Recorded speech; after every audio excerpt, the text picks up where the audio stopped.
இதுல போட்டிருக்க சால்ட்டையும் கம்மி பண்ணிட்டானுங்கடா. எப்படியோ தின்றவனுங்க சொரண கட்டவனுங்க தான் இவங்களுக்கு எதுக்கு உப்புன்னு சொல்லிட்டு. என்னங்க அது? என்னங்க வந்து இதெல்லாம் ஒரு ஃப்ளேவர்னு எவன்டா வச்சிருக்கான் இன்னும்? சரி திருப்பி கொடுங்க அத. எப்படியும் இதே ஒரு ஃப்ளேவர்னு அவங்க சாப்பிடாமலே அந்த ஃப்ளேவர் எப்படி இருக்குன்னு எனக்கு தெரியல. இன்ட்ரஸ்டிங்கா ஓபன் பண்ணா இப்ப பாரு. பேசிக்கிட்டு இருக்காங்க. இதெல்லாம் ஏன்டா தரக்குறோன்னு. இது சாப்பிடாமலே தெரியும்டா இது எப்படி இருக்குன்னு. நான் தான் இருக்கேன். வாவ். அதானே சாப்பிடு. பாருங்க நானும் எவ்வளவு முயற்சி பண்ணேன் சார் இவரை காப்பாத்துறதுக்கு. ஏய் இது பாரு ஃப்ளேவர் கூட விடுங்க. என்னடா இது? ஒண்ணுமே இல்லை.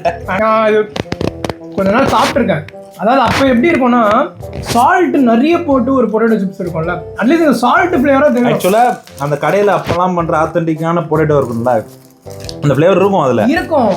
சால்ட் எடுத்துருக்கும்டா, அதுவும் இல்லைடா. இப்போ உப்பு கூட போட மாட்டீங்களாடா? இப்போ டவுட்டாக இருக்குது இவன் பொட்டேட்டோவில் தான் பண்ணானா இல்லை வேறு எதுவும் ஆவான்னு.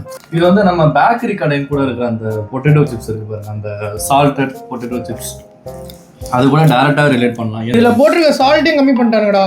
எப்படியோ தின்றவனுங்க சொரண கட்டவனுங்க தான் இவங்களுக்கு எதுக்கு உப்புன்னு சொல்லிட்டு அதையும் தூக்கிட்டானுங்க. அதுலேயே இல்லை அவன் சொன்னதுலேயே பாயிண்ட் இருக்கு. சொரணம் இல்லைன்னா சாப்பிடலாம். உப்பு போட்டு சாப்பிட்ற சோத்துல வீட்டை திட்டாங்கன்னா உடனே ஒரு 5 ரூபா பாயிண்ட் வாங்கிடுது. டக்குனு இதை வாங்கிட்டு போய் உடச்சு போட்டு இதை சாப்பிட்ற கேட்டகரி சில பேர் இருப்பாங்களா, அவங்க கிட்ட ஒரு மன்னிப்பு கேட்டுக்கலாம். நீங்க மன்னிச்சிருங்க. இதுக்கு ரேட்டிங் கொடுத்துடலாம். மோஸ்ட்லி 3 பேரும் சேம் தான். இது வேலைக்கே இது வியாபாரம் ஆகாது.